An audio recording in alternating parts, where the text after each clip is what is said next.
When somebody says something like that, you need to ask them some questions. When they say, well, you either got the Bible or science, one of the questions you want to say is, what do you mean by that?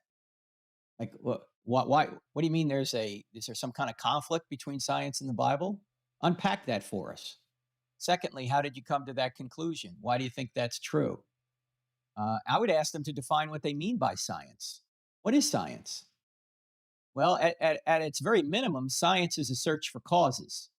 That's what I just said. When you're trying to figure out a particular cause for a particular effect, you're doing science, right?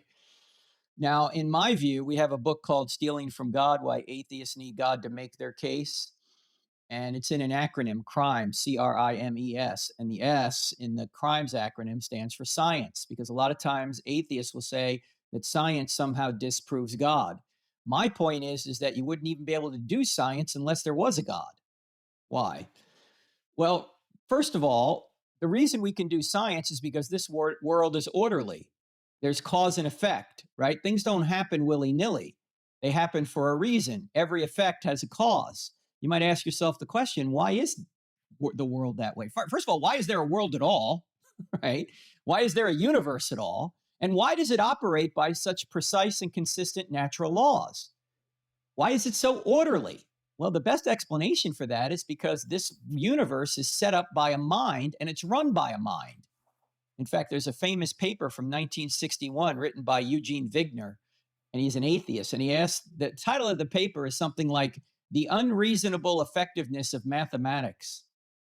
In other words, why can mathematics describe the universe so precisely? How does that happen? And he had no answer for that as an atheist. But if you think about it, the reason that we can run numbers on a chalkboard or numbers in a computer and have it apply to the external world is evidence, first of all, of mathematics being universal, and evidence of the fact that the universe is designed in a precise way.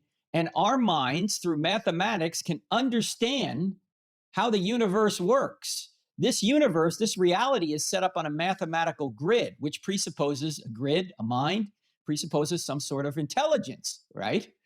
So, in order for us to do science at all, we have to rely on an orderly universe. First of all, we have to have a universe, then we have to have an orderly universe. We have to have repeated and consistent natural laws, and our minds have to be able to ascertain the truths about what's outside of our skulls in order to draw valid cause and effect conclusions. All of this is best explained by a being known as God. It's not explained by natural law. In fact, natural law itself is something that comes from God. Where do laws come from? They come from lawgivers. So the idea that science has somehow disproven God is ridiculous. You can't, science, in order to work, requires attributes that are best explained by someone known as God. In fact, in the book Stealing from God, the science, or the chapter on science, the title of it is, of that chapter is Science Doesn't Say Anything, Scientists Do, right? Why do I say that? Because all data needs to be gathered and all data needs to be interpreted. And who does that? Scientists do that. Science doesn't say a word. And you might say, well, most scientists think that, say, macroevolution's true. Well, maybe many of them do. That doesn't mean they're right. They have to interpret the data, and they have to gather the data and interpret it. And there's a growing number of scientists who are saying, no, it's not true. In fact, even many of the evolutionists themselves are saying it's not true. That's why they're looking for a new theory, because Darwinism doesn't work.